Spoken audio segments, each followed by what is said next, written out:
Une délégation russe, conduite par Yuri Kopylov, a effectué, le 22 août à Kpélé, une visite de travail et de signature d'accords.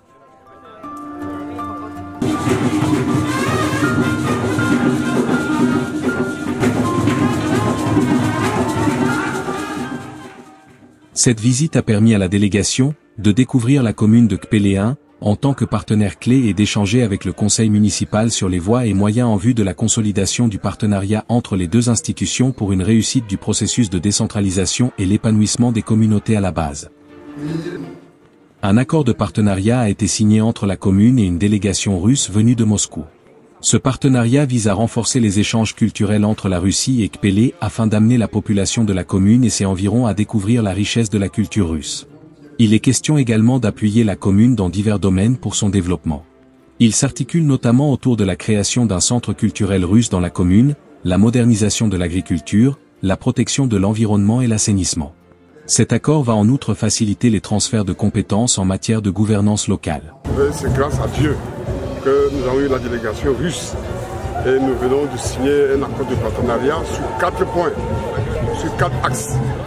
D'abord, nous voulons qu'on crée dans notre commune Kpélé 1 un centre culturel russe pour faciliter les échanges et pourquoi pas que nos jeunes maîtrisent la langue russe pour pouvoir trouver des opportunités.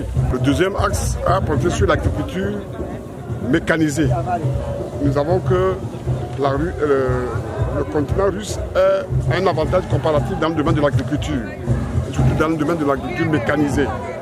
Et nous comptons qu'avec eux, ils nous ont promis qu'ils vont nous aider à procéder à l'amélioration de la productivité agricole.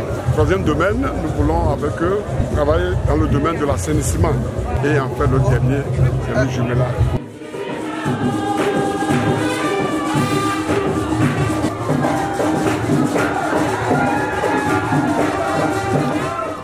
La chef de la délégation russe a salué la bonne relation qui existe entre son pays et le Togo. Madame Yuri Kopylov a souhaité que ce partenariat porte des fruits pérennes au profit des couches sociales les plus vulnérables et renforce les liens d'amitié entre les deux pays. Je suis ici avec mes amis russes et puis je suis de Turquie. Nos amis et moi, on est arrivés au Togo pour voir qu'est-ce qu'on peut faire tous ensemble. Et puis, surtout pour l'agriculture, parce que mon ami, il a un nouveau projet qui peut booster tous les produits d'agriculture. Et nous sommes venus pour faire comment on peut faire les vies mieux tous ensemble. Le président du conseil exécutif des chefs traditionnels de Kpélé a réitéré ses remerciements aux partenaires pour la volonté de leurs institutions à accompagner la préfecture et exprimé sa gratitude aux acteurs intervenant dans les actions de développement. Il a promis de tout mettre en œuvre pour améliorer davantage cette coopération russe.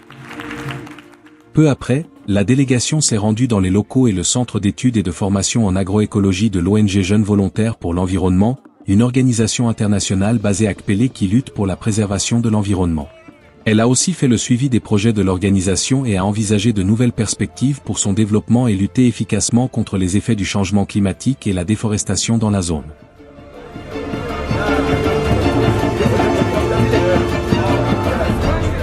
Les partenaires des investisseurs russes qui ont visité notre centre, donc on les a accueillis et c'est des investisseurs à qui nous avons présenté notre plan d'investissement durable que nous avons présenté avec quelques 8 projets qui vont permettre de au moins développer notre commune Kpélé 1 et globalement la préfecture Kpélé. La chef de la délégation russe a salué la bonne relation qui existe entre son pays et le Togo.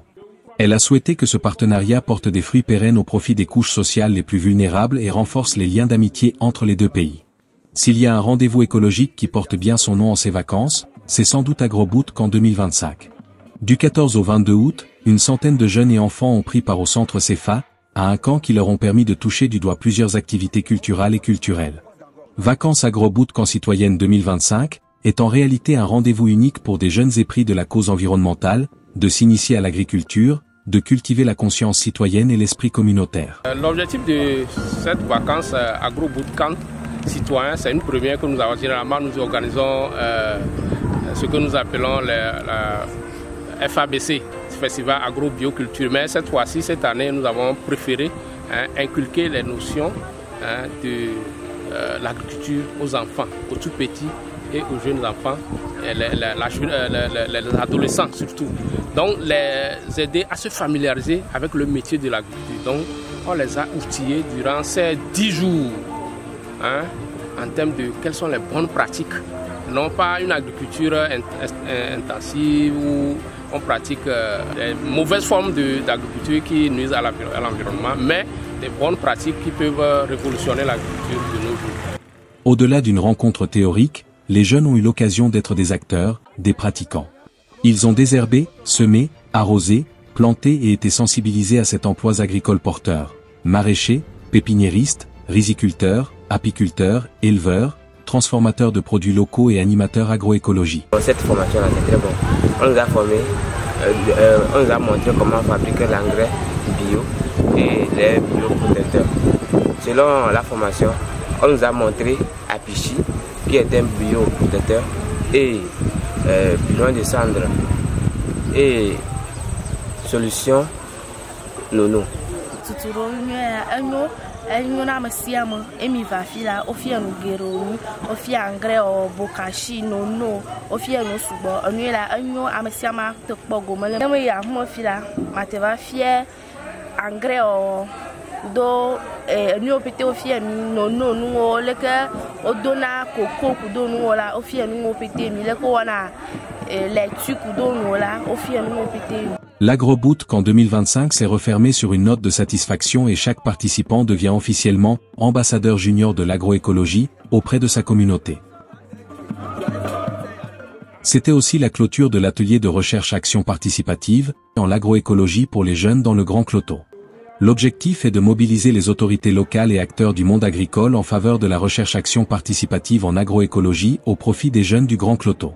Il y a une autre activité qui est adjointe à ça, que nous appelons une recherche active participative, avec les communautés comme les chercheurs.